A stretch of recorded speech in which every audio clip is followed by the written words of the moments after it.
À tous les arpenteurs du coin encore en vie, ici Tackline de la Under Survival Company. Vous êtes bien sur votre radio préférée, Radio Under. Pour les nouveaux survivants qui viennent de nous rejoindre, bienvenue, abonnez-vous pour continuer l'aventure. Au cours de ce programme Under Survival Podcasting, vous découvrirez le lien entre la série Netflix coréenne Squid Game et la conception d'un groupe de circonstances face au danger. On parlera notamment addiction au jeu, psychologie humaine et monnaie. Le but, mettre en lumière des points clés de notre fonctionnement moderne pour vous aider à gérer vos difficultés du quotidien. Pour couronner le tout, à la fin de ce programme, vous serez capable de briller en société, que cela soit en parlant de la pyramide de la survie, du biais des coups irrécupérables, du biais de Zajong ou d'une expérience sur les rats. Sans plus attendre, je vous laisse savourer cette émission où je vous parle, dans un format que l'on peut écouter partout, sans perte de temps, d'un sujet, d'un concept ou d'une idée. C'est parti!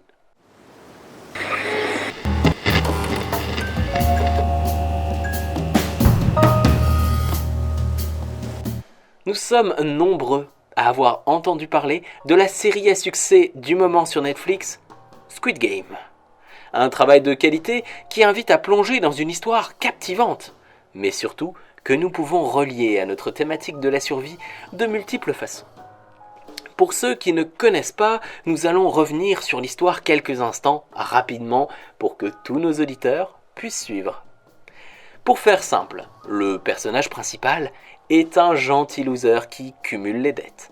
Il participe à un jeu, dans l'espoir de gagner une grosse somme d'argent, ce qui, on le comprend tous très facilement, lui permettrait de régler moult soucis. Tout irait parfaitement bien dans le meilleur des mondes. Sauf que le problème, c'est que le jeu, c'est soit tu gagnes, soit tu perds la vie. Il y a des centaines de joueurs et un seul gagnant. Et tous les autres meurent. Donc on se retrouve avec une variante du concept du Battle Royale. Comme Fortnite, mais en plus sombre. Beaucoup plus sombre. Pour rappel, le principe d'un Battle Royale, issu du roman japonais éponyme, c'est celui du dernier homme debout.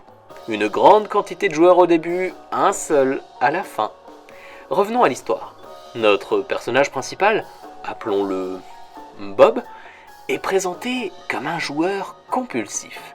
Dès qu'il a de l'argent, il court le parier, dans l'espoir d'en gagner plus.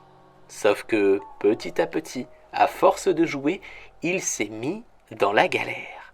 Il doit pas mal de thunes à des mecs vraiment pas recommandables. Le genre de mec qui te coupe des doigts, juste pour le principe. Et malgré tout, Bob, il continue à jouer, le peu qu'il possède. Mais pourquoi est-ce qu'il fait ça? Est-ce qu'il est juste débile, ou bien est-il gouverné par l'espoir, au point d'en oublier les défaites qui s'accumulent? On en arrive au premier mécanisme psychologique, le biais des coups irrécupérables. Quand on débute un jeu, on est face à un conditionnement.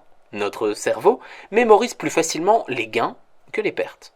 Il crée même de l'euphorie qui met en place l'illusion d'une victoire à portée de main, comme si elle était là, à nous regarder, à quelques centimètres de nous à peine. Un seul pas vers elle suffirait à la décrocher. Donc Bob se souvient des moments où il gagne en éclipsant tout le reste. Pire que cela, il va avoir l'impression que s'il arrête maintenant de jouer, il va passer à côté de la chance de sa vie. Il agit comme si la prochaine partie sera celle dans laquelle il va tout gagner. Il n'imagine même pas les pertes potentielles. C'est plus fort que lui. Parce que Bob est un bon gars. Il met toutes ses forces dans ses paris. Il y met son argent durement gagné à la sueur de son front et toute son énergie. Et le fait d'investir autant d'efforts dans quelque chose, ça nous force à continuer malgré nous, à investir toujours plus, par peur de perdre ce que nous avons déjà misé. Prenons un exemple concret. Vous avez réservé un restaurant pour ce soir en payant une partie d'avance. Belle soirée en perspective. Quand soudain, sur le chemin, vous passez à côté d'une enseigne qui attire votre regard. Un cadre magnifique vous tend les bras. C'est un autre établissement qui semble tellement plus à votre goût. qu'est-ce que vous faites? Logiquement, seule la finalité compte. Un bon repas dans un endroit qui vous convient. Et visiblement, ce nouveau lieu qui vous fait face est 1000 fois mieux que votre restaurant habituel.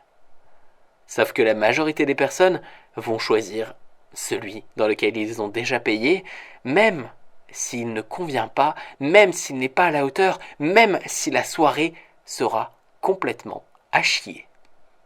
C'est un principe qui s'applique à tous les domaines. Les entrepreneurs, par exemple, vont investir à perte dans un projet qui est déjà mort sans s'en rendre compte plutôt que d'allouer les fonds dans de nouvelles idées. Inconsciemment, ce biais nous force à miser toujours plus, dans l'espoir d'un gain qui ne viendra jamais. Car arrêter d'injecter de la monnaie, c'est accepter de perdre tout ce qu'on a déjà posé sur la table. En ayant connaissance de ce principe, on comprend mieux pourquoi les personnages continuent à jouer et refusent d'arrêter, tout comme dans la vraie vie. Pour aller plus loin, je vous conseille l'excellente vidéo de Science Étonnante sur le sujet, le lien est trouvable en description. Autre point important de Squid Game, les groupes. Assez rapidement, de petites communautés sont mises en place, afin d'être plus forts ensemble. Parallèlement à ça, on voit également des loups solitaires qui, eux, ne s'intègrent pas. Et ça, c'est un débat qui existe aussi dans le survivalisme, avec des individus qui préfèrent se préparer seuls et d'autres qui veulent construire un clan. Je vous renvoie à la vidéo qui parle de ce sujet dans les fiches juste en haut de l'écran, alors cliquez. En parlant de ça, nous avons mis en place un Discord avec déjà plus de 300 membres. Je vous invite donc à nous rejoindre au sein de cette communauté d'entraide bienveillante, si toutefois le communautarisme ne vous fait pas peur, bien entendu. Parce que le communautarisme, ça reste pour moi la seule solution viable pour bâtir de grandes choses. Notre société occidentale et moderne nous a fait perdre en tissu social.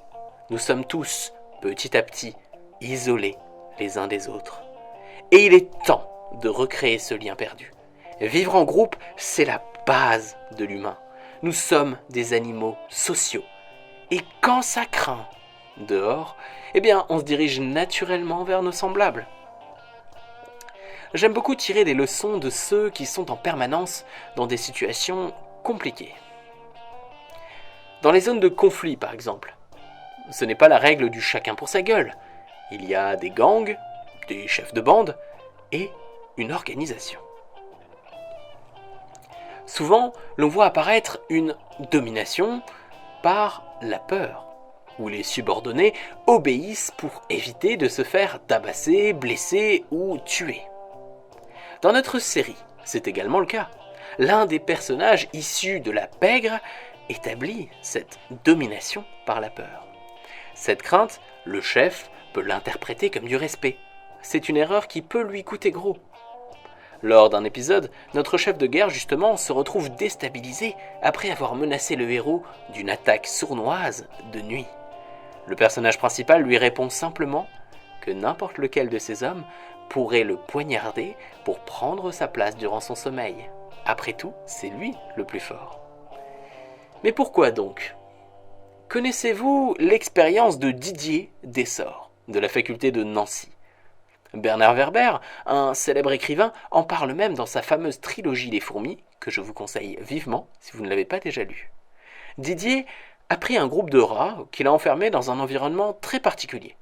Les rats, pour se nourrir, devaient nager à travers un tunnel inondé pour chercher leur nourriture, justement. Rapidement, un schéma se met en place entre nos petits amis à quatre pattes. Toujours identiques, et ce, qu'importe les rats que l'on met ensemble. Ils se divisent en 3 groupes. Le premier, les rats dominants, imposent au second groupe, les rats dominés, d'aller chercher leur nourriture. Ils violentent les dominés jusqu'à être servis. Le dernier groupe est constitué de rats indépendants, qui se défendent contre les dominants et vont chercher leur nourriture par eux-mêmes. Le schéma se reproduit, y compris si l'on prend uniquement des rats dominants, uniquement des rats dominés ou uniquement des rats indépendants. On finit toujours avec 3 groupes. Une étude sur le stress nous montre un fait intéressant, c'est que ceux qui souffrent le plus, ce sont les rats dominants, par crainte d'une rébellion de la part des plus faibles. Si l'on transpose cela dans un univers humain, on comprend mieux que ceux qui imposent par la peur sont dépendants du laisser-faire de leurs victimes. Que ce soit du racket à l'école, un couple dans lequel l'un bat l'autre, un supérieur au boulot qui abuse de son statut, ou l'agression de rue, tant que le silence est maintenu, le calvaire continue. Mais devons-nous nous méfier uniquement de ceux qui s'affichent ouvertement comme des dominants malsains? Qu'en est-il de nos amis, de nos meilleurs amis, de ceux que l'on connaît depuis l'enfance, depuis toujours? Doit-on leur faire confiance? Après tout, ce sont nos proches. Erreur encore une fois. Un nouveau biais cognitif, celui de Zhang.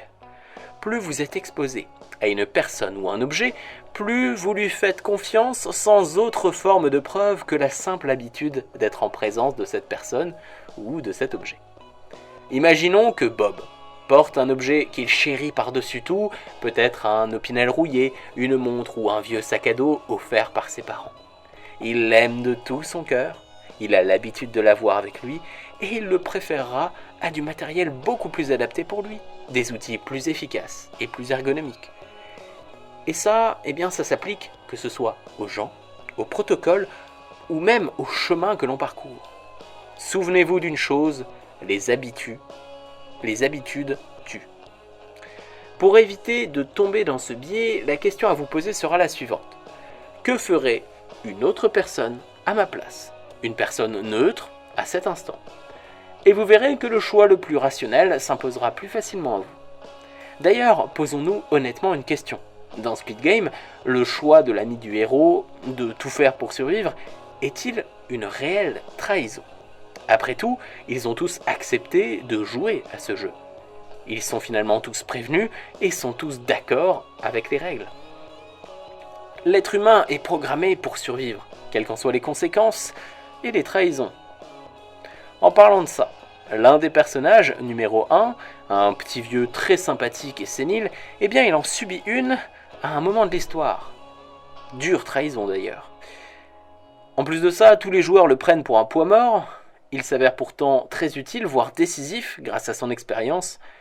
Donc on comprend vite qu'il ne faut pas non plus se fier aux apparences. Au final, Squid Game ne serait-il pas symptomatique d'une société dysfonctionnelle? Dysfonctionnelle au niveau de son système monétaire, où l'argent est devenu une telle nécessité qu'il devient acceptable de risquer sa vie avec une très faible probabilité de réussite pour en obtenir. Participer au jeu, c'est faire le choix d'une quête de liberté par la possession d'une grande quantité de devises. Sauf que le souci, c'est que cette dernière, elle est étatique. Elle n'est pas basée sur l'or ni sur aucun système fini. Je vous rappelle vos cours du lycée, avec les accords de Bretton Woods notamment. Donc au final, cette grande quantité d'argent reste quand même très volatile, parce qu'elle peut se dévaluer très facilement, et c'est en plus l'État qui contrôle la planche à billets. Entre notre société occidentale et celle asiatique dans laquelle se passe cette série, on remarque déjà une différence en termes de quantité d'argent pour acheter la même chose. On ne parle pas de centaines d'euros, mais de milliers de leurs devises. Donc l'échelle de valeur est déjà complètement différente, rien qu'en parlant de pays différents. Ainsi, les participants du jeu sont prêts à risquer leur vie pour de l'argent, qui ne constitue finalement qu'une promesse de liberté, et que cette dernière, elle est contrôlée par l'État, qui possède cette monnaie. Donc c'est une promesse qui peut, du jour au lendemain, se transformer, voire disparaître en fonction de ce que l'institution décide. C'est assez paradoxal de vouloir sacrifier, de prendre le risque de sacrifier sa vie pour quelque chose qui n'a rien de certain sur le long terme. Mais du coup, comment est-ce qu'on peut faire par rapport à la monnaie pour s'émanciper de l'État, pour ne pas être dépendant d'une devise qui peut être imprimée à l'infini? C'est ce que les crypto-monnaies tentent de proposer, notamment le Bitcoin, qui constitue l'étalon or de la crypto-monnaie pour beaucoup de monde. Souvenez-vous du dernier trait d'esprit où l'on parle du métaverse et dans lequel je vous conseille un livre qui parle du sujet justement. Alors bien sûr, quand on parle de crypto-monnaie, on se retrouve avec globalement des gens qui sont pour, donc qui sont très positifs à son égard, dont je fais partie, et des gens qui sont contre et qui considèrent ça comme une arnaque ou une pyramide de Ponzi carrément. Mais comme je vous l'ai dit, je me réserve une vidéo complète sur le sujet des crypto-monnaies. Pour en revenir à notre jeu mortel, comment faire pour rester en vie? la pyramide de la survie. On en revient toujours à la pyramide de la survie. En premier, la volonté de survivre et l'état d'esprit, puis les connaissances et les compétences, ensuite la condition physique et, en dernier, l'équipement. Un des personnages est médecin, il s'en sort car il possède une compétence utile, voire vitale au groupe. La condition physique est également un atout, que cela soit en tirant une corde, en courant, en portant une personne, bref, pour toutes nos tâches du quotidien. On parlera également de la condition physique opérationnelle et fonctionnelle sur cette chaîne. L'équipement vient en dernier.